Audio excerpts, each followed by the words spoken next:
C'est bon. Mesdames, Messieurs, je requiers votre attention pendant 2 secondes. Vous êtes tous passionnés par le wargaming. Dans 6 mois, il y aura le Forum Innovation Défense avec un espace wargaming qui est en cours de construction. Donc l'appel aux intelligences est maintenant, intelligence collective. Vous avez 15 minutes pour sortir des idées de ce que vous voudriez voir à l'espace wargaming et innovation au Forum Innovation Défense. Donc vous êtes invités à rejoindre les chaises qui vous attendent juste à côté et je noterai toutes vos idées. Merci pour votre attention. Parfait, merci.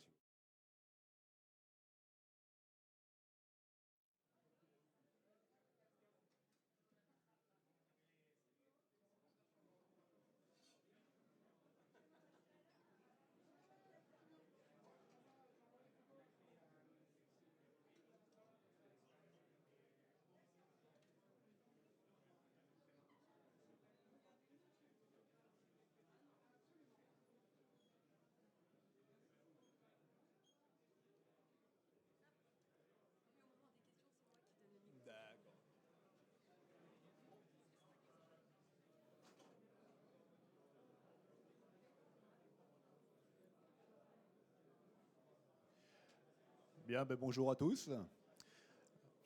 Donc Patrick Giraud, manager Wargaming entre autres à l'AID. Et je vais vous parler donc du rôle de l'AID dans le Wargaming. Alors d'abord, c'est quoi l'AID? L'AID, donc Agence Innovation de Défense, qui a été créée en septembre 2018, qui est sous l'autorité du délégué général pour l'armement. Il y a une compétence nationale. Le but, c'est de fédérer quand même toutes les initiatives d'innovation du MINARM en en assurant la coordination et la cohérence. On travaille sur les innovations temps long, temps très court aussi. Et là, on voit depuis quelque temps que le temps très court prend beaucoup de place. Le but aussi, c'est de capter tout ce qui vient du monde privé, de manière à pouvoir l'incorporer à nos systèmes d'armes. On est multidomaine, donc programme d'armement, les équipements, le soutien, le fonctionnement, voire l'administration. Et on finance pas mal de choses. Donc il y a 4 types de financements qui sont faits par l'AID. Donc il y a ce qu'on appelle les projets de techno-défense. Là vraiment c'est le temps long, c'est ce qu'on appelait avant les études amont. Il y a l'innovation participative, c'est-à-dire que c'est financer des projets qui proviennent de militaires ou de civils de la défense qui ont des bonnes idées, et notamment on en a dans le wargaming. Il y a, par rapport à moi, accélération innovation. Donc moi c'est manager accélération innovation au wargaming. Et on a un bel exemple juste à côté avec le projet Coomanium. Et il y a aussi des projets de recherche. Alors, l'AID, au niveau Wargaming, on n'est pas tout seul. Parce qu'au niveau Mini-Armes, il y a quand même pas mal de monde. On va dire qu'il y a le CICDE, il y a le CCF, il y a toutes les armées qui en font. Il y a le SGA également qui a une belle équipe et que ce matin, vous avez vu Nathan Cher qui est venu présenter. Il y a l'AID. Et il y a le cathode. On a chacun un peu des fonctions différentes. Alors nous, c'est pas nous qui allons faire des wargaming. Hein. On va laisser les pros faire ça. Par contre, capter l'innovation, comme par exemple, je reviens à la tablette hybride qui est juste à côté. Ça fait partie de nos fonctions. J'ai l'anecdote quand je dis à mon fils que maintenant je suis payé pour aller dans les salons des jeux vidéo pour aller voir un peu chercher de l'innovation. Il m'a dit c'est dégueulasse. Bon, moi j'ai dit non, c'est normal. Donc on a financé plusieurs jeux de wargaming, notamment Cognitive Wargame que vous avez vu, qui a été présenté par Cléo hier et aujourd'hui. On a des projets sur l'intelligence artificielle, sur la cyber. Donc voilà, il y en a, ça arrive. Ça c'est plutôt de l'innovation participative. Donc on a un rôle de veille technologique et en même temps de promotion du wargame. Donc on arrive à promouvoir le wargame en allant aujourd'hui. On va à Vivatech là, pendant début juin, pendant 4 jours. Et il y a notamment le salon de l'AID qui est le Forum Innovation Défense qui aura lieu cette année du 27, 28, 29 novembre, où là, il y aura une bonne partie, enfin, il y aura un bon stand sur le Wargaming. C'est assez court, mais ça résume. Et donc, lors du FID 2023, il y a eu à peu près une vingtaine de jeux qui ont été présentés, Sébastien ? Une trentaine de jeux qui ont été présentés, dont Mémoire 44, Arctic 2100, dont là vous avez la nouvelle version et qui commence à être aussi automatisée. Il y a eu, qu'est-ce qu'il y a eu Commande moderne, Opération, enfin il y en a eu Opération Flashpoint, il y en a eu un paquet. Voilà. Donc maintenant, nous, les questions qu'on avait, c'est ce qu'a demandé Sébastien, c'est vous, si vous venez au FID, qu'est-ce que vous aimeriez voir comme innovation technologique ou comme le futur wargame? Est-ce que c'est de la réalité augmentée, de la réalité virtuelle? Est-ce que c'est plus d'automatisation sans rentrer dans le jeu vidéo? Parce que si c'est un jeu vidéo, de toute façon, on sera plus sur le jeu et non plus sur le concept du wargame qui est de la communication. Voilà, c'est les questions qu'on avait à vous poser.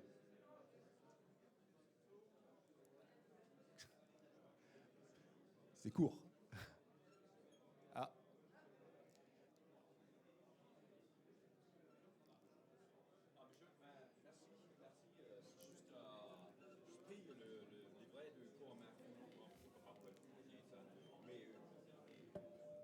Des jeux comme ça, des jeux numériques, Ouais. où on peut simuler des conflits, des opérations dans un certain niveau, par division par exemple. Je pense que c'est des utiles qui peut aider les officiers de demain. Par exemple, dans ma collège de défense au Danemark, parce que on manque d'imagination, ils ne sont pas créatifs. Ouais. Et avec une utile comme ça, je pense que c'est vraiment facile de simuler et aussi confronter les différentes idées, les différents dogmes dans notre doctrine. Donc j'espère qu'on peut développer une utile comme ça. C'est exactement le jeu. Alors, Coma, c'est un vrai challenge. Mais pas pour une seule sœur, mais pour une état-major ou une équipe. Oui. Après, voilà. Alors, je vais parler de Coma parce que d'ailleurs, c'est Colonel Le Perret qui l'a créé. C'est un vrai challenge qui se passe au camp de Ben, au Battle Lab Terre, où il y a une trentaine d'équipes. C'est de la coopération entre des drones terrestres et des drones aériens. Il y a tout un panel d'opérations à faire. Ils doivent détecter des pièges, ils doivent les neutraliser et à la fin aller neutraliser la base ennemie.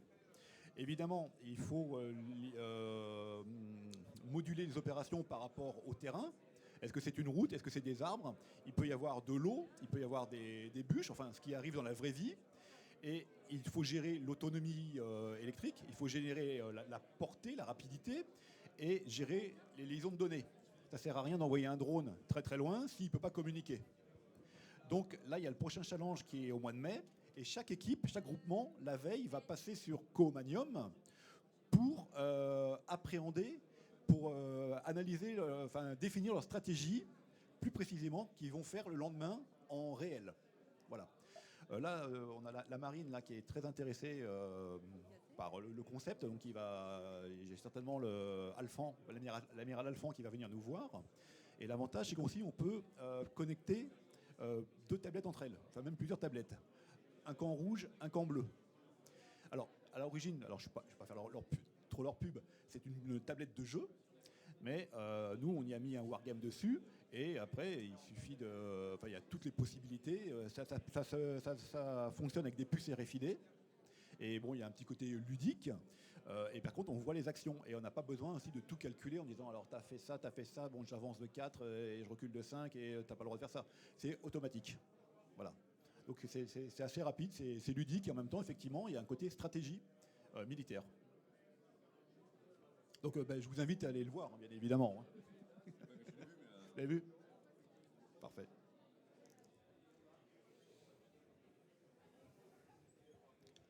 Alors, je vais tricher un petit peu. Il n'y a pas de questions préparées. Mais si je voulais tester l'intérêt d'une solution de table de jeu hybride pour faciliter l'expérience de wargaming, j'ai un autre vaste chantier que j'aimerais bien voir traité dans le cadre du Forum Innovation Défense. C'est jusqu'à quel point les applications d'intelligence artificielle peuvent faciliter ou surdimensionner l'expérience de wargaming. Est-ce qu'on a des outils ou des projets qui permettraient de pousser le débat de manière très ouverte pendant ces 3 jours de feed? Ouais, on est bien d'accord que de toute façon, l'IA, tout le monde en parle hein, depuis quelques mois. Ça va arriver. Avant, j'étais manager pour les simulateurs de la marine. Et donc, on commençait à réfléchir, à mettre de l'IA pour faire des réponses, enfin des actions d'attaque, des actions de comportement d'ennemis par rapport à nos simulateurs. C'est plus facile que faire des cours magistraux et toujours le même scénario. Et au moins, avec de l'IA, on pouvait démultiplier les scénarios comme on voulait. Mais je pense qu'effectivement, c'est la prochaine étape, c'est intégrer de l'IA. D'accord. Bonjour. Alors moi, du coup, je suis doctorant en géostratégie. Ma thèse, elle porte sur le spatial.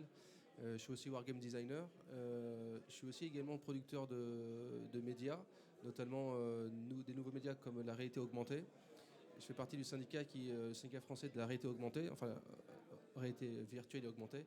Et je me posais la question de est-ce qu'il était possible, alors je ne sais pas, c'est une question ouverte, est-ce qu'il est possible de pouvoir envisager un projet de wargame avec une réalité augmentée, avec un retour haptique, où on pourrait bouger les pions à la main, avec un retour sur écran, un casque.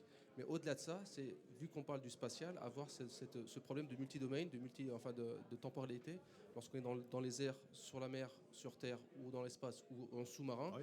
on a différentes temporalités. Et c'est là un vrai problème, un vrai challenge en tant que concepteur de wargame, avoir le multidomaine. Donc est-ce que vous pensez que ce type de technologie pourrait aider à avoir différentes temporalités sur le domaine spatial, terrestre, maritime?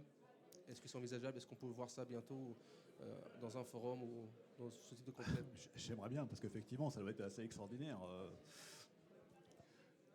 L'autre jour, j'ai essayé le casque Oculus avec Google Earth, déjà. Alors, c'est pas direct augmenté, hein, mais on a une vision qui est extraordinaire. Donc, j'imagine un wargame. Après,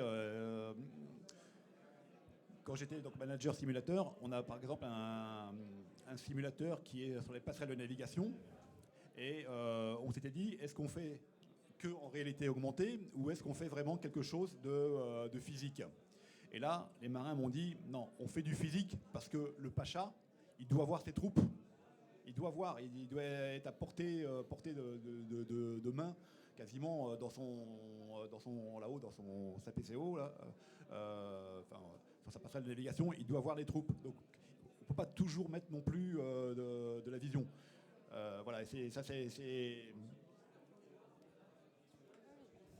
c'est vraiment de la réalité augmentée. C'est-à-dire qu'en fait, Ouais. on voit la table de jeu et on peut toucher avec les retours haptiques. Tout à fait. Donc en fait, c'est juste, on voit la table avec une vision qui est rajoutée sur la table de jeu. Absolument.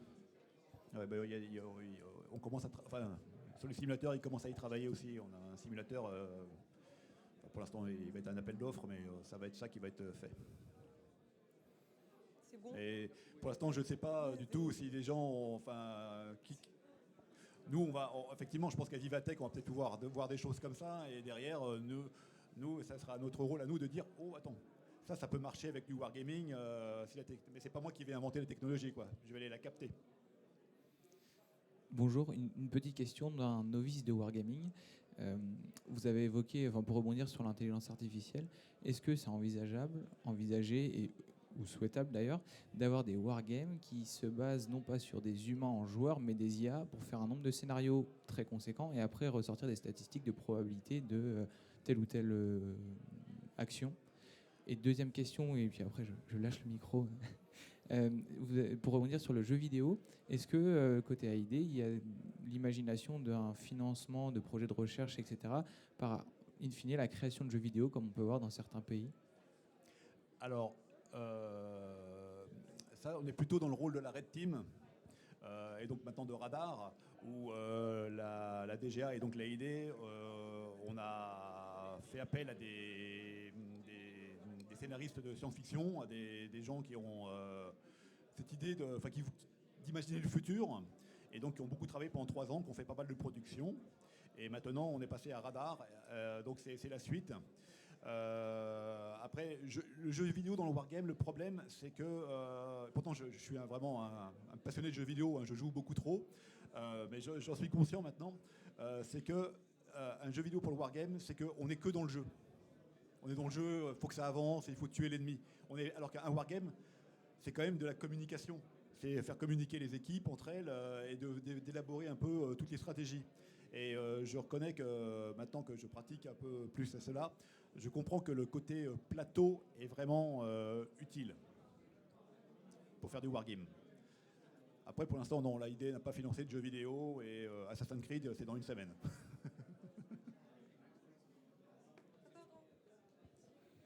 C'était aussi d'avoir un produit fini en jeu vidéo, pas tant pour l'intérêt du wargame, mais plutôt pour avoir des retours sur investissement du projet de recherche mené en amont. Étant donné que dans le cadre de l'AD, il y a des choses un peu parfois décalées ou innovantes, beaucoup. Il faut nous proposer. Je vous propose. Oui, il y a quelques projets de recherche financés par l'AID dont les travaux s'appuient en partie sur des serious games de démonstration de concepts. Donc ça, c'est des choses qu'on suit, mais c'est jamais très développé technologiquement du fait du coût de... Enfin, le ticket d'entrée pour concevoir un jeu vidéo est conséquent. Mais effectivement, il y a pas mal de recours au serious game pour démontrer un concept. Je reviens juste sur la question des opérations multidomaines représentées en wargame.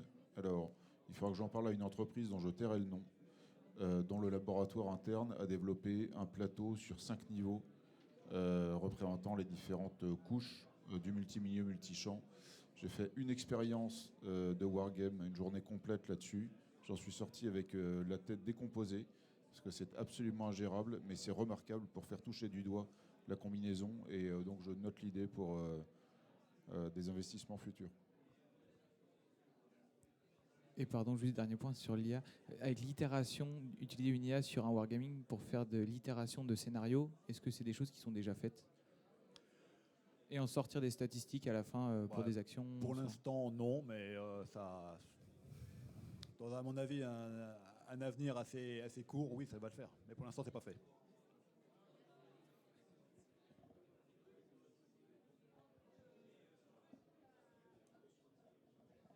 Tout bon? Mais merci à tous. Merci beaucoup. Et je vous en prie, la table il y a 2 tables là, donc vous pouvez les voir, Wizama et donc Coomanium, pour aller manipuler des petits drones.